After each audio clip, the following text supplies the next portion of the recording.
وبرکاتہ۔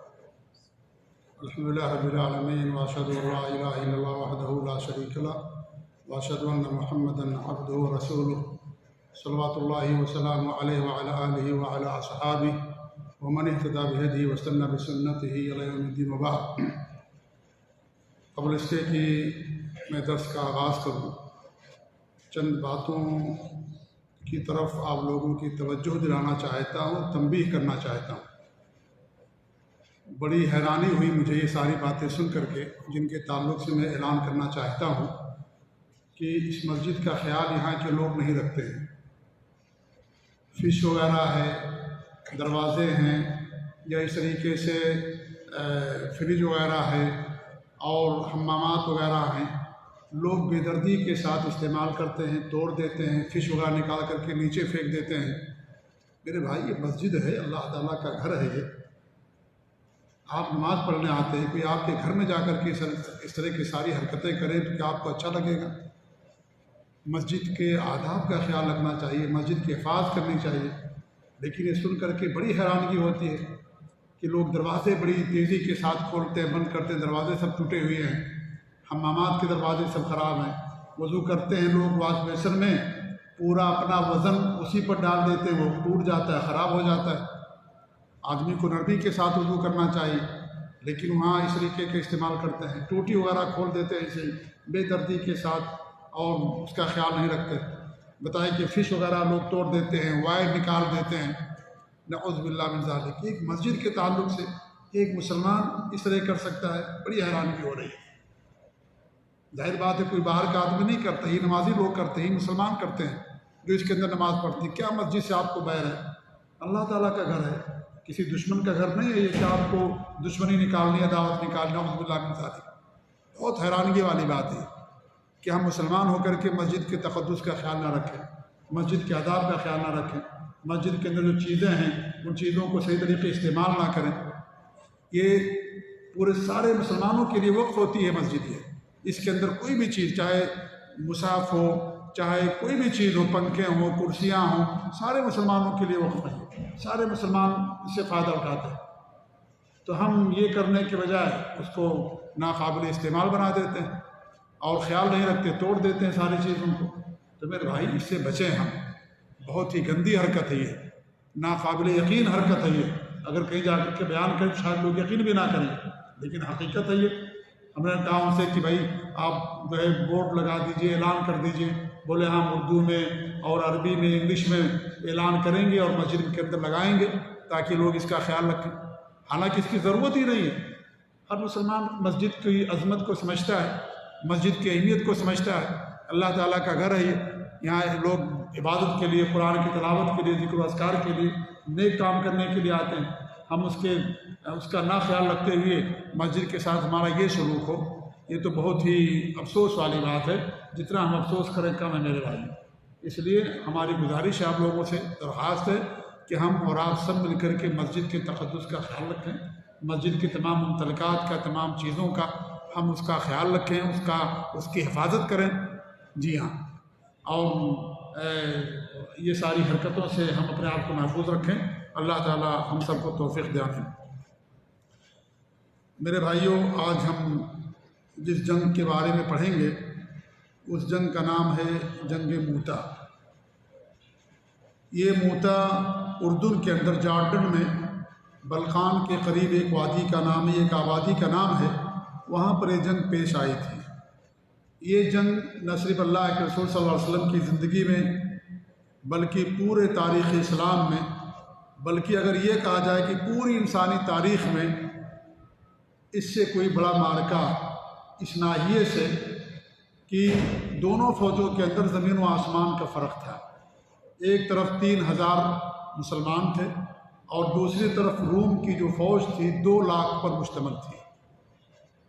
3000 جانبازوں نے، مجاہدین نے 2 لاکھ کی فوجوں سے ٹھاٹھے مارتے ہوئے سمندر اور ٹڈی دل فوج سے ٹکرا گئے اور ان سے مقابلہ کیا، لڑے ان سے۔ میں سمجھتا ہوں کہ پوری تاریخ انسانی میں اس طرح کا کوئی واقعہ شاید نہیں پیش آیا ہوگا کہ اتنا زیادہ فرق ہو۔ ایک طرف 3000 مسلمان اور دوسری طرف 2 لاکھ فوج، یعنی ایک فوج، ایک مجاہد پر، ایک مسلمان پر 70 آدمی، 65-70 آدمی آتے ہیں۔ اس طرح کا واقعہ پیش آیا، یہ اسے جنگ موتا کہا جاتا ہے، اور یہ جزیرۃ العرب کے حدود سے باہر یہ پہلا معرکہ تھا اللہ کے رسول صلی اللہ علیہ وسلم کی زندگی میں، اور یہی معرکہ، یہی جنگ بعد میں مسلمانوں کے لیے نصرانی ممالک کی فتوحات کا سبب بنا۔ اور اس جنگ کا سبب یہ تھا کہ اللہ کے رسول صلی اللہ علیہ وسلم نے صلح حدیبیہ کے بعد جو بادشاہوں کو اور عمرا کو خطوط لکھے تھے، انہی میں سے امیر بصرہ کے پاس بھی آپ نے خط روانہ کیا تھا، اور وہ خط دیا تھا حارث بن عمیر ازدی رضی اللہ تعالیٰ عنہ کو۔ ان کو یہ خط دے کر کے آپ نے اس کے پاس بھیجا تھا، لیکن روم کی طرف سے وہاں جو گورنر متعین تھا، اس نے حضرت حارث بن عمیر جو قاصد تھے، سفیر تھے، ان کو پکڑ لیا، گرفتار کر لیا، مضبوطی کے ساتھ باندھ دیا اور پھر قتل کر دیا۔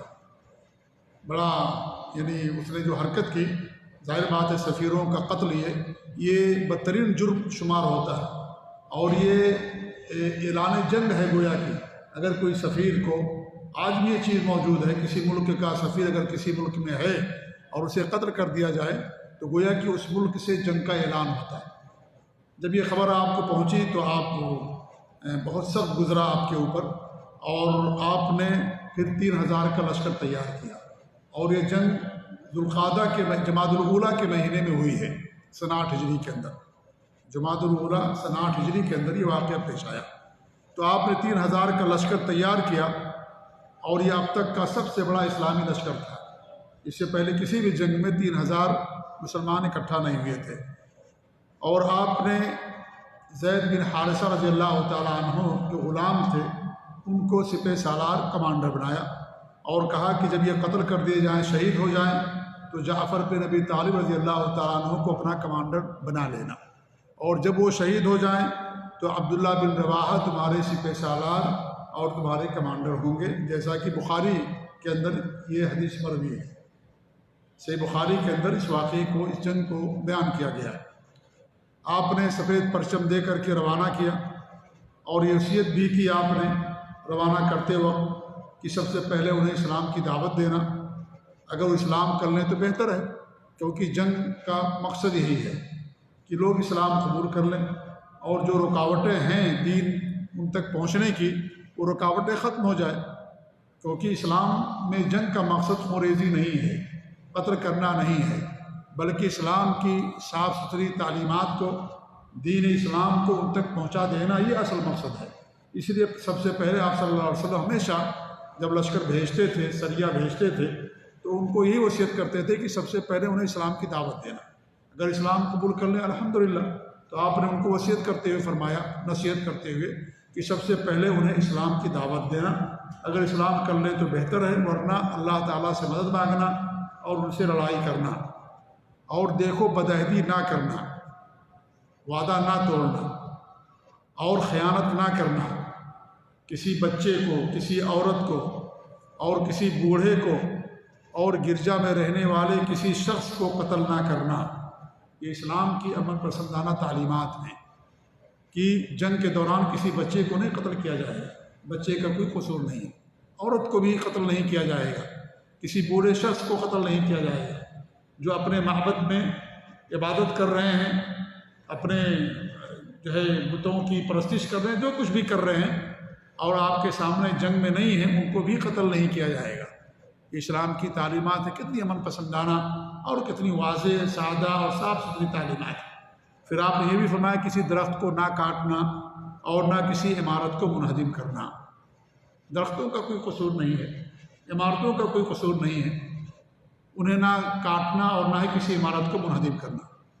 آج دیکھیں ہمارے ملکوں میں مظاہرے ہوتے، احتجاج ہوتا ہے، لوگ کانیں جلا دیتے ہیں، گھروں کو توڑ دیتے ہیں، دکانوں کو جلا دیتے ہیں، بلڈنگوں کو مسمار کر دیتے ہیں، سرکاری املاک کو نقصان پہنچاتے ہیں، آگ زنی کرتے ہیں، ٹائر جلاتے ہیں، گاڑیوں کو نقصان پہنچاتے ہیں، انسانوں کو نقصان پہنچاتے ہیں، مسلمانوں کو نقصان پہنچاتے ہیں۔ یہ اسلام کی تعلیمات کے سراسر خلاف ہے۔ اسلام کی تعلیمات نہیں ہے یہ کہ جس کا کوئی قصور نہیں آپ اس کو نقصان پہنچائیں، کسی کی کار کھڑی ہو آپ نے اس کو جلا دیا، بسیں ہیں گورنمنٹ کی آپ نے اس کو جلا دیا، کیا اس کا قصور ہے؟ انسان کو آپ نے مار دیا جس کا اس سے کوئی تعلق نہیں ہے، آپ نے کسی گھر کو جلا دیا، یہ کیا ہے؟ یہ سب اسلام کی تعلیمات نہیں ہے، یہ سب کے سب غلط چیزیں ہیں، غلط چیزیں ہمارے معاشرے کے اندر رائج ہو چکی ہیں۔ ابھی آپ دیکھیے سوڈان کے اندر کیا ہو رہا ہے، آپس میں لوگ لڑ رہے ہیں، بس برتری اپنی چاہیے، عوام کا قتل عام، سڑکوں پر لاشیں پڑی ہوئی، آپس میں لڑ رہے ہیں، مسلمان کوئی باہر کا آدمی نہیں لڑ رہے ہیں، وہی آپس میں مسلمان ایک دوسرے کو قتل کر رہے ہیں۔ ہمارے نبی نے فرمایا تھا کہ جب تلوار اٹھ جائے گی تم لوگوں کے اندر تو پھر تلوار کبھی نہیں بیٹھے گی تمہارے اندر، یہی صورتحال ہے، مسلمان آپس میں لڑ رہے ہیں، آپس میں قتل و خوریزی کر رہے ہیں۔ آپ کے سامنے بہت ساری مثالیں دی جا سکتی، تازہ مثال ہمارے سامنے سوڈان کی، دو لوگ آپس میں برتری کے لیے، حکومت کے لیے، اپنی انا کے لیے، نہ انہیں اسلام سے کوئی مطلب ہے، نہ انہیں ملک سے کوئی مطلب ہے، نہ انہیں وہاں کی عوام سے کوئی مطلب ہے، صرف اپنی برتری کے لیے ایک دوسرے کو قتل کر رہے ہیں۔ بلڈنگیں جلائی جا رہی ہیں، توڑی جا رہی ہیں، بم بلاسٹ کیا جا رہا ہے، اسپتال توڑے جا رہے ہیں، مدارس توڑے جا رہے ہیں، لوگوں کا قتل عام ہو رہا ہے، لوگ پریشان ہیں وہاں سے نکلنے کے لیے۔ یہ صورتحال ہے، یہ ساری کی ساری اسلامی تعلیمات کے خلاف ہیں، یہ سب خوارج کا عمل ہے۔ یہ کون کرتا ہے؟ جو خوارج ہوتے ہیں، جن کے بارے ہمارے نبی نے فرمایا کہ جہنم کے کتے ہیں یہ خوارج لوگ، اگر ہمیں مل جائیں جیسے عاد و سمود کو قتل کیا گیا ایسے میں ان کو قتل کروں گا۔ جی ہاں، یہ کافروں کو تو قتل نہیں کرتے ہیں، آپس میں لڑتے ہیں، مسلمانوں کو قتل کرتے ہیں۔ کسی کافر کا قتل کرنا بھی ہمارے لیے جائز نہیں ہے۔ ہمارے نبی نے کیا تعلیم دی تھی کہ نہیں قتل کرنا کسی عورت کسی بچے کو، جو تمہارے سامنے تلوار لے کر کے آئے گا جنگ کے لیے ان سے تم قتال کرنا، لیکن جو گھروں بیٹھے ہوئے ہیں اپنے اپنے معبود عبادت خانوں بیٹھے ہوئے ان سے قتال نہیں کرنا ہے، ان کو نہیں قتل کرنا، ان کو نہیں مارنا۔ یہ ہمارے اسلام کی، دین اسلام کی تعلیمات ہے۔ لیکن یہ تعلیمات آج ان کی دھجیاں کون دھیڑ رہا ہے؟ مسلمان خود اسلام کے نام پر اور کلمہ پڑھنے والے آپس میں خود اسلام کی تعلیمات کو پشے پش ڈال کر کے اسلام کی دھجیاں اور ان تعلیمات کی دھجیاں اڑائی جا رہی ہیں۔ آج کا مسلمان کرتا ہے، سوچنے کی بات ہے میرے بھائی۔ ایسے سارے لوگوں کو جو ہے ڈرنا چاہیے اللہ تعالیٰ سے۔ اللہ تعالیٰ کیا سب کو ان کو جواب دینا پڑے گا۔ اللہ کے رسول کی حدیث ہے، کیا فرماتے کسی مسلمان کا قتل ہو جانا اللہ تعالیٰ کو گوارا نہیں ہے، پوری دنیا برباد ہو جائے، تباہ ہو جائے، لیکن کسی مسلمان کا خون بہنا ناحق طور پر اللہ تعالیٰ کو یہ گوارا نہیں ہے۔ اتنے مسلمان کے خون کی قدر و قیمت ہے، ناحق قتل کرنا حرام ہے شریعت کے اندر۔ کتنی سچی اور واضح تعلیمات اسلام کے اندر۔ ہمارے نبی نے یہاں تک فرمایا کہ کسی مسلمان کو تم آپ اسے دھمکا نہیں سکتے، آپ بازار میں تلوار ننگی لے کر کے چل نہیں سکتے، اس سے مسلمان کے دلوں میں خوف پیدا ہوا کہ تلوار ہاتھ میں لے کر کے پھر رہا ہے، کسی کو بھی مار سکتا ہے۔ لیکن ہمارے ہاں کیا ہوتا ہے دیکھیے، اسلامی ملکوں کے اندر اللہ المستعان سب ہم سب سے زیادہ اسلام کی تعلیمات کے بدنام کا ذریعہ بنے ہوئے ہیں۔ سب سے زیادہ اسلام کو نقصان ہم ہی پہنچا رہے ہیں، اسلام کی تعلیمات کو نقصان ہمارے غلط کرتوت کی بنا پر پہنچ رہا ہے۔ آج صورتحال ہے، دیکھیے آپ پوری دنیا کے اندر یہ صورتحال۔ جی ہاں، تو میرے بھائیوں، اسلام کی تعلیمات بڑی واضح ہیں، امن پسندانہ ہیں، انسانی خون کی حفاظت کی گئی ہے، اور جو جائیداد ہیں، ممتلکات ہیں، ان کی حفاظت کی تعلیم دی گئی ہے۔ یہ نہیں کہ آپ ان کو نقصان پہنچا دیں، خود آپ برباد کر اپنا ملک تباہ کر رہے ہیں، اپنا ملک آپ برباد کر رہے ہیں۔ آپ دیکھیے ہمارے یہاں احتجاج ہوتا ہے، مظاہرہ ہوتا ہے، اس کے بعد اندازہ لگایا جاتا ہے کتنا نقصان ہوا ہے، کروڑوں میں نقصان پہنچتا ہے، اربوں میں نقصان پہنچتا ہے۔ کس کا نقصان ہے؟ یہ ملک کا نقصان ہے، مسلمانوں کا نقصان ہے، اور کس کا نقصان ہے؟ کسی دشمن کا نقصان تھوڑی ہے، اس میں اپنا نقصان ہے۔ لیکن آدمی جذبات میں آ کر کے اور ان تمام تعلیمات کو پشے پش ڈال کر کے یہ ساری حرکتیں کرتا ہے۔ غیر مسلموں کو خوش کرنے والی چیزیں ہیں، غیر مسلموں کو فائدہ پہنچتا ہے، اسلام کو اسے کیا فائدہ پہنچنے والا؟ تو ہم سب کو ان چیزوں پر غور کرنا چاہیے کہ ساری چیزیں جو ہوتی ہیں اسلام کی تعلیمات کے سراسر خلاف ہیں۔ اسلام کی تعلیمات یہ نہیں ہے میرے بھائیوں۔ آپ نے غیر مسلموں کو قتل کرنے سے منع فرمایا، اور ہم مسلمان کو قتل کرتے ہیں صرف کرسی کے لیے، اقتدار کے لیے، اور جائیداد کو نقصان پہنچا رہے ہیں صرف اقتدار کے لیے، کرسی کے لیے، اپنی بات کے لیے، صرف بس میں رہوں اور کوئی دوسرا نہ رہے۔ یہ صورتحال ہے۔ تو میرے بھائیوں، یہ بہت ہی خراب صورتحال ہے۔ ان تمام چیزوں سے ہمارا آپ کو بچنے کی ضرورت ہے۔ بار آپ صلی اللہ علیہ وسلم نے ان تمام چیزوں کو ان کو وصیت فرمائی تھی، اور کہا تھا کہ کسی عورت کو، کسی بچے کو، کسی بوڑھے کو، گرجا گھر میں بیٹھنے والے رہنے والے کسی شخص کو قتل نہ کرنا، نہ درخت کاٹنا، نہ کسی عمارت کو منہدم کرنا، یہ تمام چیزوں سے آپ ان کو منع فرمایا۔ اس کے بعد لشکر روانہ ہوا اور آپ صلی اللہ علیہ وسلم ثنیۃ الوداع تک ان کو چھوڑنے کے لیے آئے اور وہیں سے ان کو الوداع کیا۔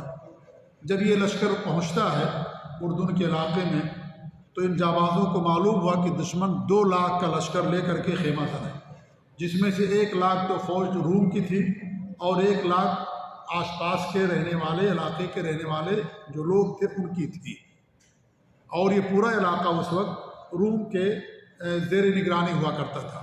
جیسے سے پہلے آپ پڑھ چکے ہیں یا سن چکے ہیں کہ حبشہ میں یہ کیا نام ہے، یمن میں حبشہ کے ماتحت تھا یمن، اور حبشہ کی طرف سے وہاں گورنر متعین کیا جاتا تھا، یہ ان کی ماتحتی میں علاقہ یمن کا آتا تھا۔ جی نجاشی کے زمانے میں جب ابرہہ نے آ کر کے خانہ کعبہ پر حملہ کیا تو جو ابرہہ تھا وہ نجاشی حبشہ کی طرف سے وہاں متعین تھا، تو کیونکہ حبشہ کے ماتحت تھا یمن، اور یہ جو جارڈن وغیرہ یہ علاقہ یہ روم کے ماتحت تھا، تو وہاں کی طرف سے گورنر متعین ہوا کرتے تھے۔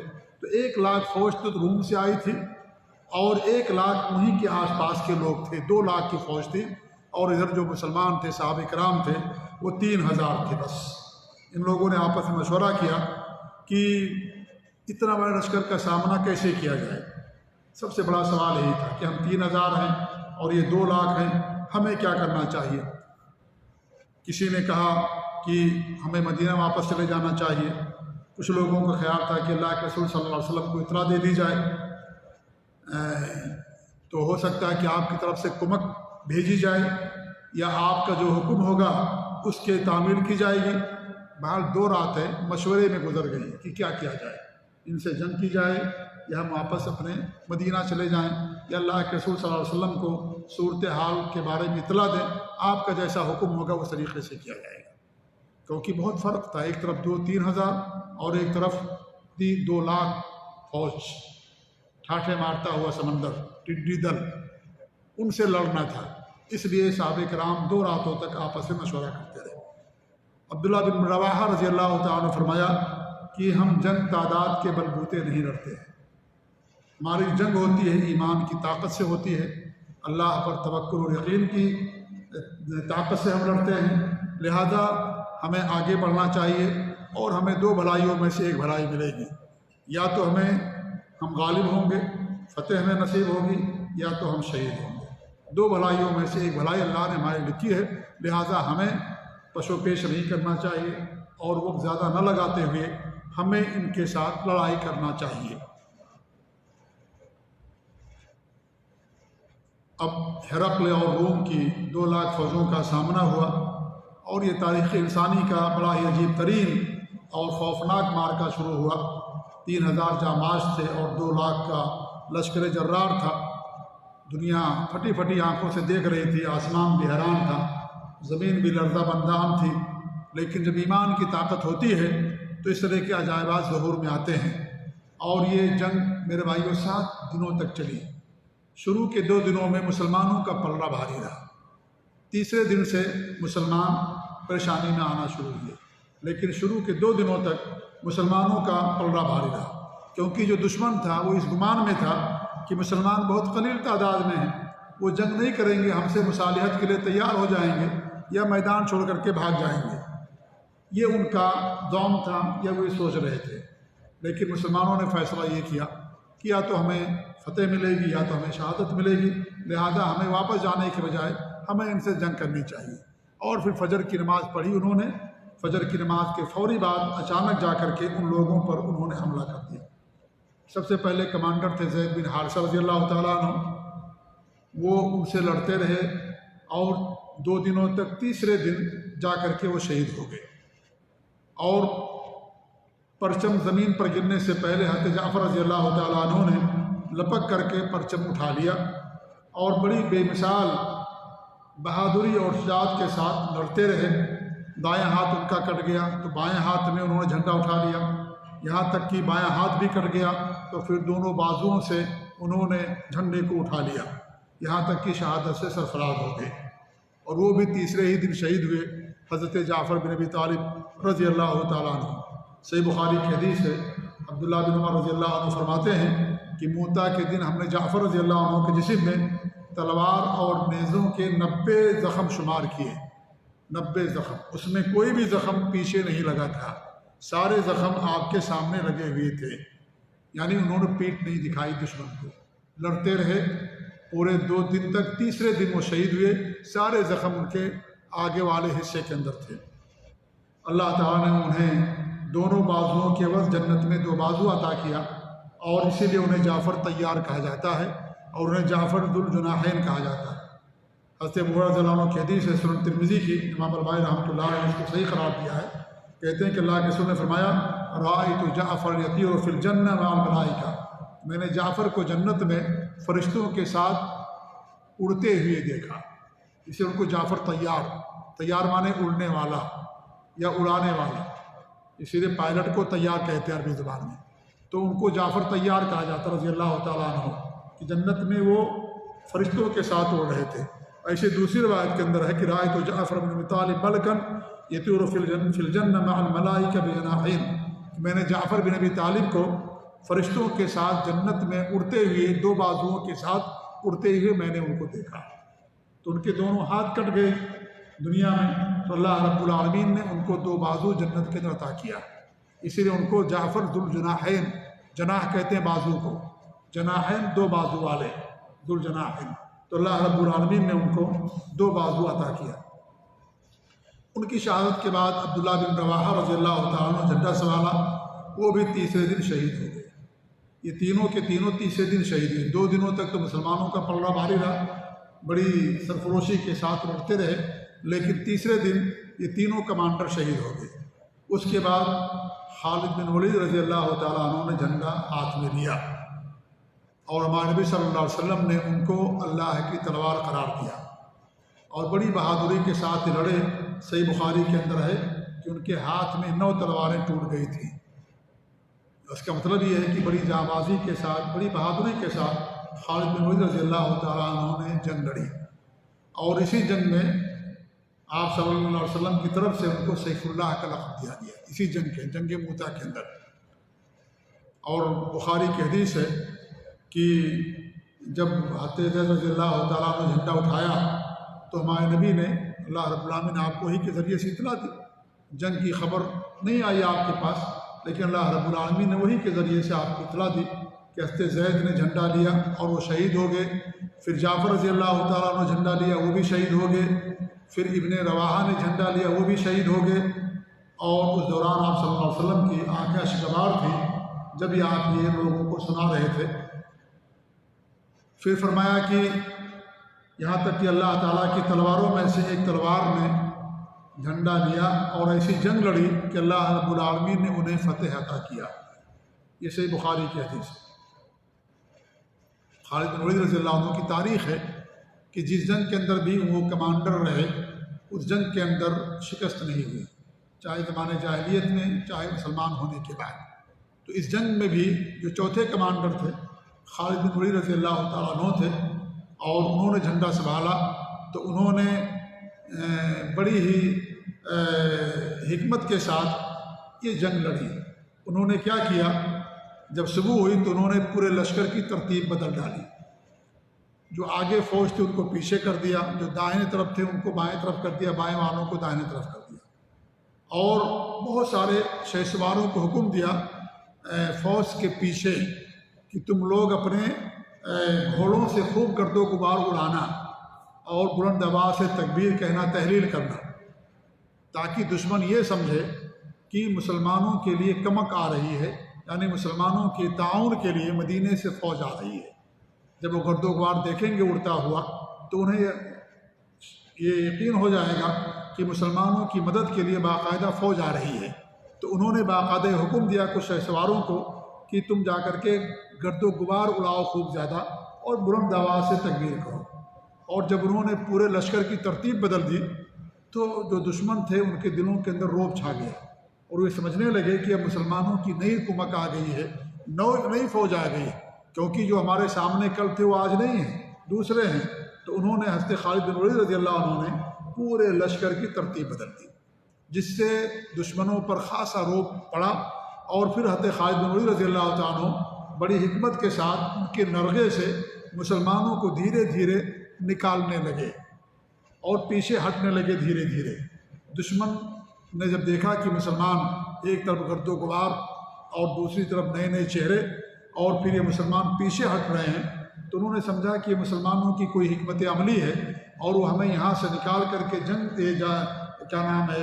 جنگلات کی طرف لے کر کے جانا چاہ رہے ہیں، لہذا وہ لوگ وہیں پر رک گئے اور پھر جو مسلمان تھے وہ دھیرے دھیرے ان کے نرغے سے، ان کے چنگل سے نکل آئے۔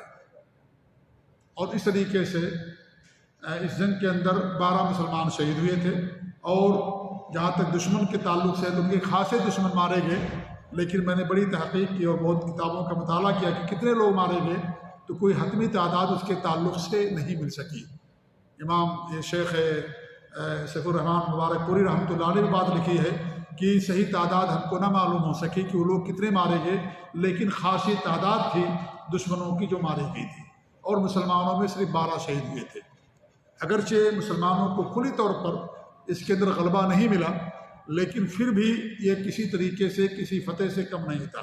ایک طرف 2 لاکھ کی فوج ہے اور ایک طرف سے 3,000 مسلمان۔